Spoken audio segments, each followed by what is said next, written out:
En Égypte, il y a une femme qui s'est déguisée en homme depuis plus de 43 ans. Elle porte les vêtements d'homme. Elle travaille comme un homme et parle même comme un homme.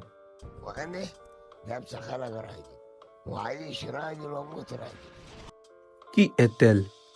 Pourquoi ne peut-elle pas vivre comme une femme? A-t-elle eu des années quand le monde a découvert cela?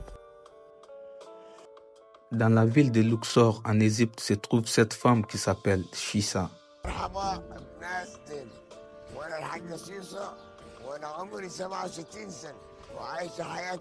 Chissa ne ressemblait pas toujours à ça.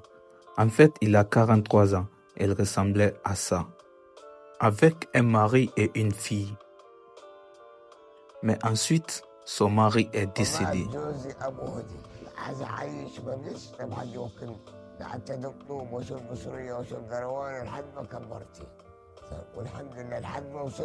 Et en Égypte, une femme devrait rester à la maison pour élever les enfants. Alors, ne travaillant pas, tout le monde a tourné le dos à Chissa, y compris sa propre famille.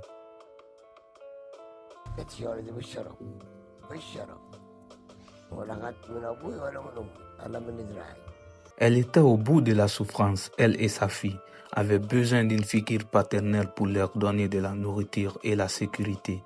Donc un jour, Chissa a réalisé que si elle ne pouvait pas trouver un homme pour l'aider, elle devrait être l'homme pour s'aider elle-même. Littéralement, un homme pour s'aider soi-même. Elle a coupé tous ses cheveux. Elle s'est débarrassée de toutes ses robes. Elle a changé de voix et mis des vêtements d'homme et a commencé à travailler vraiment dur en enchaînant des emplois vraiment difficiles comme la construction ou cirer des chaussures. Dans son pays, ces emplois sont exclusivement réservés aux hommes comme moi. Se transformer en homme était le seul moyen pour elle d'obtenir ces emplois. Elle a fait ses travaux tous les jours, tous les années depuis 43 ans pour économiser chaque centime pour nourrir sa fille.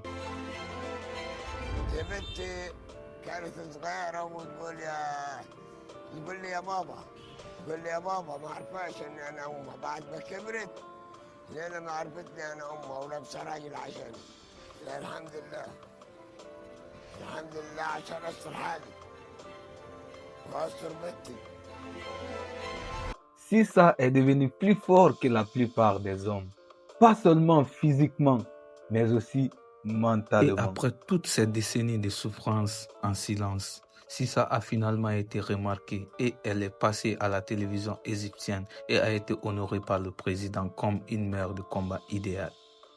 Et en faisant cela, Chissa a payé le sacrifice ultime et a oublié comment être une femme.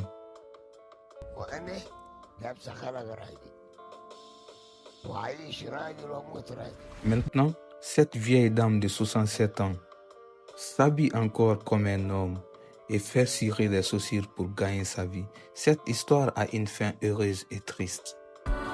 D'une part, elle a pu survivre financièrement et a sensibilisé sur les droits des femmes.